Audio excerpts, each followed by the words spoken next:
علم سے مراد شرعی علم ہے، یعنی قرآن و حدیث، فقہ وغیرہ کا علم۔ خیال رہے کہ علم نور الہی ہے جو بندہ کو عطا ہوتا ہے۔ اللہ اپنے بندے کو اپنے نور سے سرفراز فرماتا ہے۔ اگر بشر سے حاصل ہو تو کسبی کہلاتا ہے، ورنہ لدنی علم کہلاتا ہے۔ اس کی بہت سی قسمیں ہیں، وحی، الہام اور فراست وغیرہ۔ وحی انبیاء سے خاص ہے، الہام اولیاء سے، اور فراست ہر مومن کو بقدر ایمان نصیب ہوتی ہے۔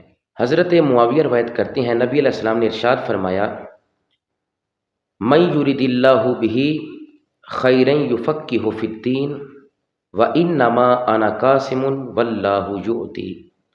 متفق علیہ حدیث ہے۔ فرمایا اللہ جس شخص کے ساتھ بھلائی کا ارادہ کرتا ہے اس کو دین کی سمجھ عطا فرما دیتا ہے۔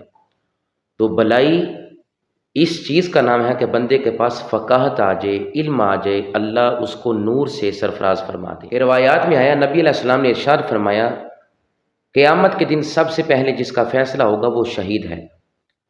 اسے لایا جائے گا، تب اس سے پروردگار اپنی نعمتوں کا اقرار کروائے گا اور فرمائے گا کہ کیا عمل کیا؟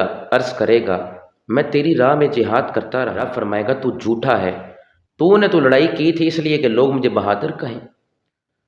پھر حکم ہوگا اسے منہ کے بل کھینچ کر جہنم میں بیچ دیا جائے، آگ میں پھینک دیا جائے۔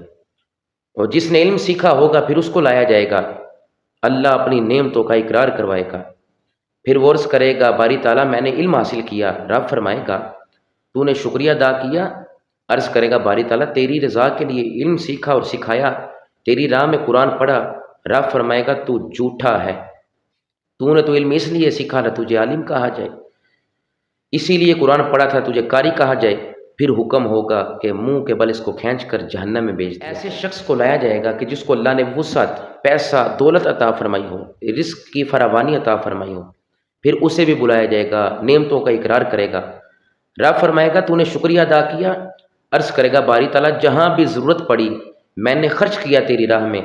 رب فرمائے گا تو جھوٹا ہے، تو نے تو اس لیے خرچ کیا تھا تجھے سخی کہا جائے، لوگ تجھے مالدار کہیں، اسے بھی اوندا منہ جہنم میں بیچ دیا جائے گا۔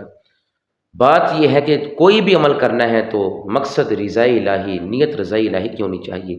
علم حاصل کرنا بہت بڑی دولت، اس سے اوپر دولت کوئی نہیں۔ جتنا اس کو خرچ کیا جائے، پھیلایا جائے، اتنا ہی یہ بڑھتا ہے۔ عبداللہ بن عمر فرماتے ہیں کہ نبی علیہ السلام نے ارشاد فرمایا علم کھینچ کر نہ اٹھا لیا جائے گا۔ یہ نہیں ہوگا کہ کھینچ کر اس کو ختم کر دیا جائے، بلکہ علماء کی وفات سے علم اٹھا لیا جائے گا، حتیٰ کہ جب کوئی عالم نہ رہے گا تو جاہلوں کو لوگ پیشوا بنا لیں گے، جن سے مسائل پوچھیں گے وہ بغیر علم کے فتویٰ دیں گے، وہ خود بھی گمراہ ہوں گے اور لوگوں کو بھی گمراہ کریں گے۔ اللہ ہمیں دین کی فقاہت اور ابلاغ و تبلیغ کی صحیح توفیق نصیب فرمائے۔ مدارس دینیہ میں پڑھنے والے تمام طلباء کو اللہ علم کی دولت سے سرفراز فرمائے۔